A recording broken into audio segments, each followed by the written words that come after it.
ఇక మరోవైపు విశాఖపట్నంలో మాజీ మంత్రి బొత్స భావోద్వేగానికి గురయ్యారు. వైఎస్ఆర్ మరణాన్ని గుర్తు చేసుకుని కన్నీటి పర్యంతంగా విలపించారు. కూటమి నేతలకు నిద్రలో కూడా మావిగన్ గుర్తుకొస్తుందన్న బొత్స మావిగన్ అంటే ఎందుకంత ఉలికి పడుతున్నారని ప్రశ్నించారు. రాజకీయ అవసరాల కోసం అచ్చెన్నాయుడు జగన్పై మాట్లాడుతున్నారని మండిపడ్డారు. పార్టీ లేదు, బొక్క లేదు అనే మాటలను మర్చిపోయావా అంటూ ఆయన నిలదీశారు. దిగజారుడు రాజకీయాలు ఆపాలన్నారు బొత్స.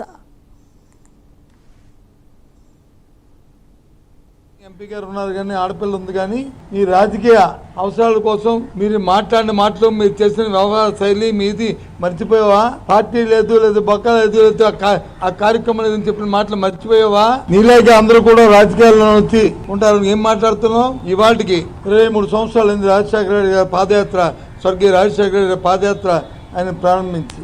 ఆ మహానుభావుడు ఈ రాష్ట్రంలో వెళ్లి మీద లెక్కెడచ్చు. ప్రజలతో ఎందుకో ప్రజల్లో మమేకమై ఆరాధించి ప్రజలు ప్రతి ఊర్లోనూ మా నాయకుడు అనుకునే తత్వం ఉన్న మా నాయకులు వెళ్లి మీద లెక్కెడచ్చు. అందులో ఒకటో రెండో స్థానంలో ఇవాళ స్వర్గీయ రాజశేఖర రెడ్డి ఉన్నారు. ఇది వాస్తవం కాదా? అలాంటి ఆయన చనిపోయిన ఆయన పాదయాత్ర చేసిన ఈ రోజు ఆయన మేమందరం గౌరవంగా ఆరాధించుకున్న రోజు, ఆయన వల్ల మళ్ళీ రాష్ట్ర రాజకీయాల్లో మరుగున పడిపోతున్న కాంగ్రెస్ పార్టీ మళ్ళీ ఆ రోజు బట్టకట్టి ఆయన నాయకత్వం రాష్ట్రంలో వచ్చిన పరిస్థితిని మేము అందరం మర్చిపోవాలనుకుంటున్నావా?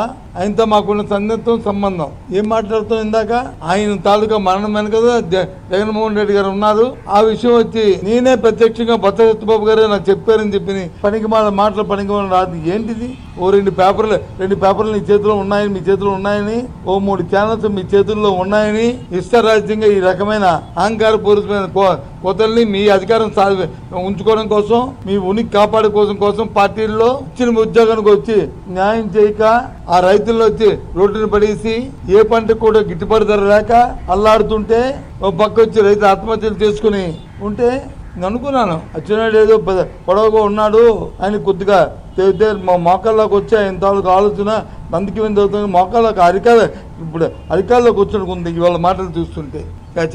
రాజకీయాల కోసం దిగజారుడు మాటలు, దిగజారుడు వ్యవహారాలు ఆపండి. ఆ రోజంట జగన్మోహన్ రెడ్డి గారు ఎక్కడికో విదేశాల్లోకి వెళ్ళారా? పై రాష్ట్రాల్లో ఉన్నారా? ఏం మాట్లాడుతాం?